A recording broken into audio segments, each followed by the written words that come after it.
Hello everyone. Remember I posted this x²+y²+xy on my Facebook page yesterday asking people whether it can be negative. And upon all the comments, only one person said yes. But personally, I know it's not possible. This must be greater or equal to 0. So the question is, for all x and y in the set of real numbers, x²+y²+xy must be greater or equal to 0. It depends on the values of x and y. So let's do that mentally before we apply algebra here.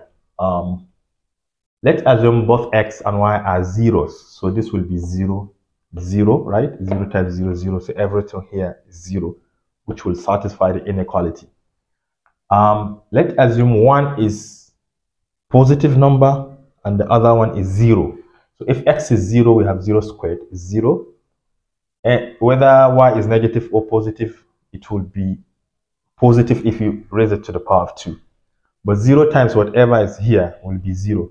So this is the only positive number we have plus other 2 zeros, which will satisfy definitely. So a combination of 0 and either negative or positive real number will satisfy. Then what if all of them are positive numbers greater than 0, like 1, 2, 3, 4?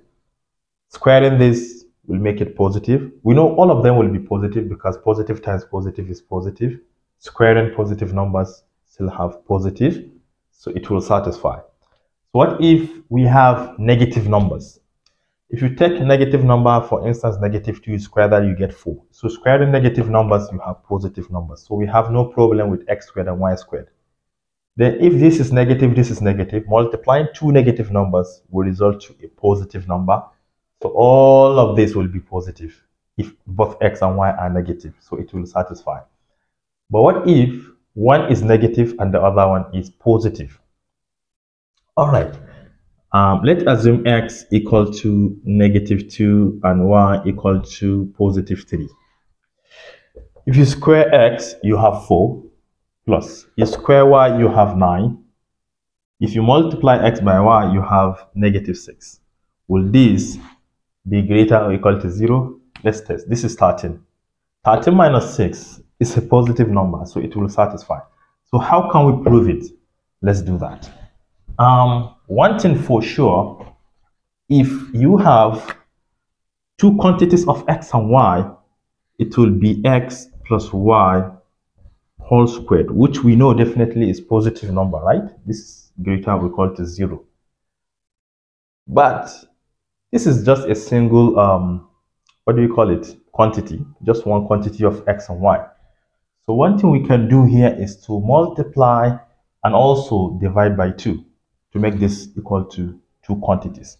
So we say that 2 divided by 2, which we know is 1, multiplied by x squared plus y squared plus xy. We are testing. Use the top 2 to expand. We have 1 divided by 2 left. This is 2 quantities of x squared plus another 2 quantities of y squared plus 2 of this x and y. This is 1/2. I can split this because I know that x squared plus y squared plus 2xy is the same thing as x plus y whole squared. Right? But we still have one quantity of x squared plus another one quantity of y squared.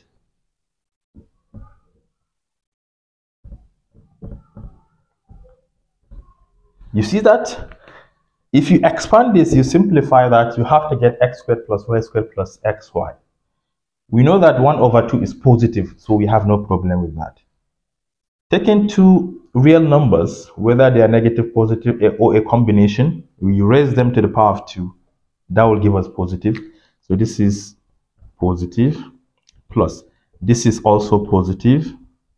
This is also positive. 1/2 is also positive.